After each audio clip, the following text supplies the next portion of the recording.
नचनिए कारण कन्या के भुलाई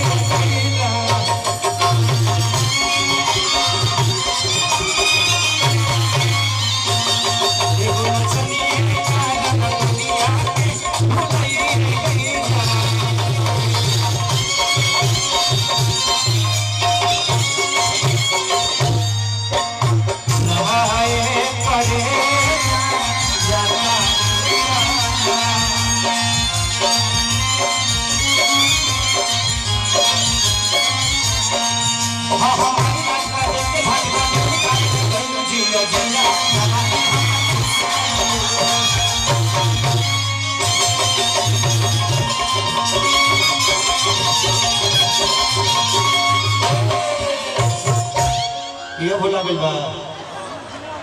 ये दौड़े लगे था जब के नीचे से निकलल बा।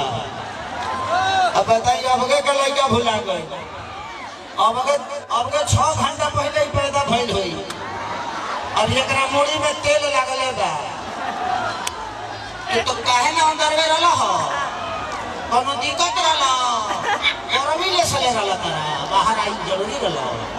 आ यही बेर आई जरूरी रहला हतना भीड़ भाई बड़ो बाबू चिंता मत कर तोर बाबू एगो औरी खींचे गई भाई है ते औरी 2 घंटा ने रह गई देखो खिंचा जाई ओकरा बतारे दूध जबरदस्ती छोड़े के पड़ी ना तो तोर माई छोड़वा दी कि अब ते मन धर तोर बाबू धरे लगले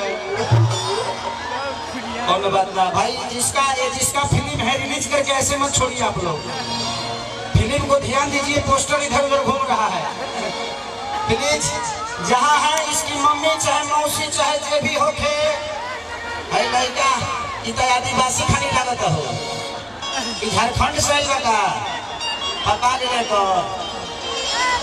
हाँ तू ही हो तू ही पापा हुए तो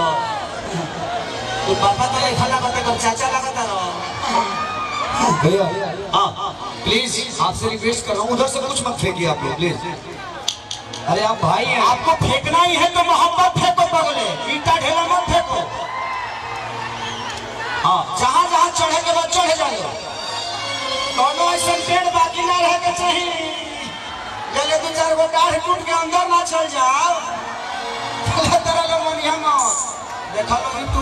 यूट्यूब वाला भाई हमें ही जातना बात कहता नहीं मस्ती खाती कहता नहीं लोग के हंसे खाते बेकर के तू लोग अलग टाइटल मत दे दी हो पहले आप कहते तनी मजा खाती कहता नहीं तनी मजा ले जाला कि आधी रतिया पिया बुलतिया लेके जाना हो कर नचियो देखे जाना कि नाच के नशा में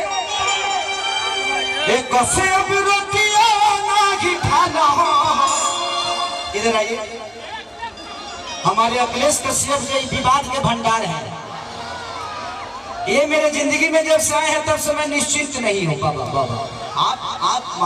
महापुरुष हैं आप पैर मत छुआ करिए आप ब्राह्मण कुल के आदमी हैं और इस धरती पे ब्राह्मण पूजनीय होता है इसलिए आशीर्वाद दीजिए। मैं कितना बड़ा स्टार हूँ ये मायने नहीं रखता मैं आपका छोटा भाई हूँ ये मायने रखता है। इनका लिखा हुआ रामायण आप लोगों ने सुना ही होगा बहुत अच्छा रामायण लिखते हैं 2 रुपया हो 2 रुपया की गोरी तोरी चुनरी बछल तो जनमर लहनाई लखनऊआ चाहे तो रखिया के कजरा जान कितनी हमरो गलिया ललकाटी सटावा कि हमारी जान आज हरदी से कि कहे बाबा अखिलेश दिन बनई खेबू दूर हमारे नाम से चिन्हबू तू हो जाइबू मसबूर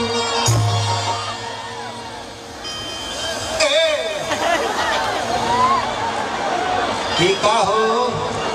अगर इबा दवा हम उखल रहती तो मुंह में ढुक के तू भीतर चल गई रहता ऐसे मत करो उड़ावे वाला।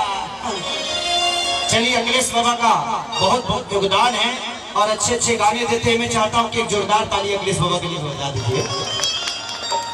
कि आधी आधी रतिया पिया बुलतिया लेके जाना ओ करी नाची हो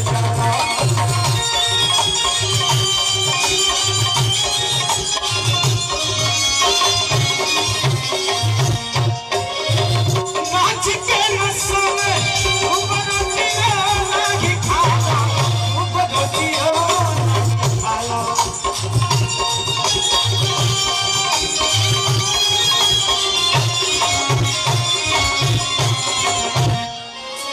ये गाना माने हमारे राघवेंद्र भैया के सौजन्य से मैं टीम कंपनी के लिए गाया था और सपना चौहान के जीवन की पहली भोजपुरी गाना थी। आज कम से कम 350 मिलियन आप लोगों ने देख लिया उसको।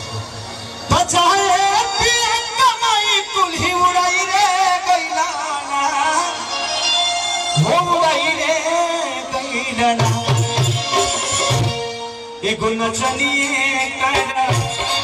एगो नचनिए कारा नचनिया भूला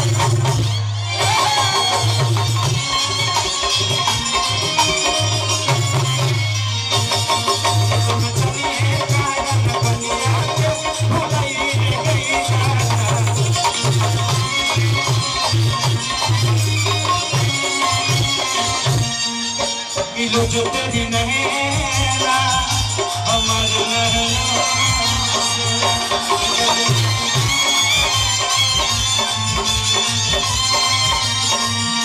पलक नहीं होती है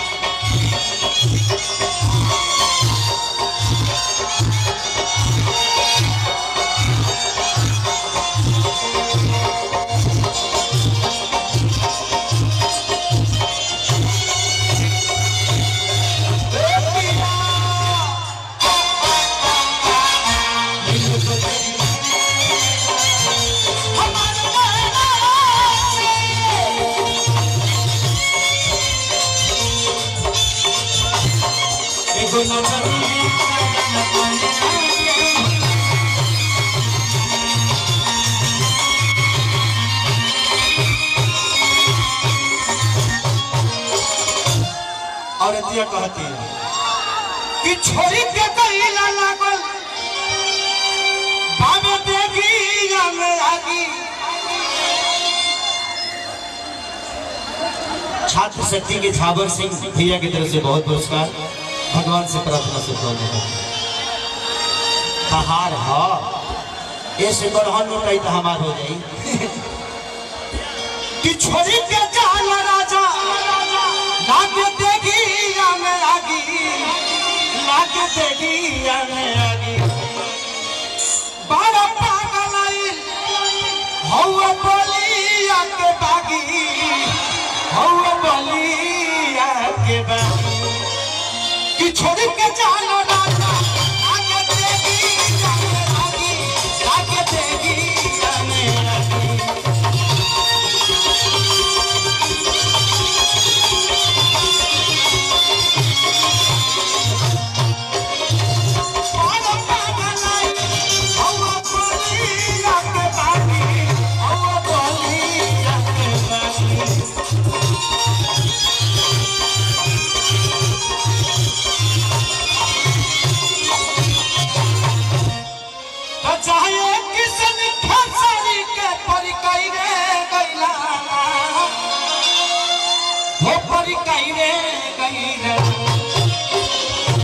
एगो नचनिए कारा एगो नचनिए कारा नचनिया भुलाई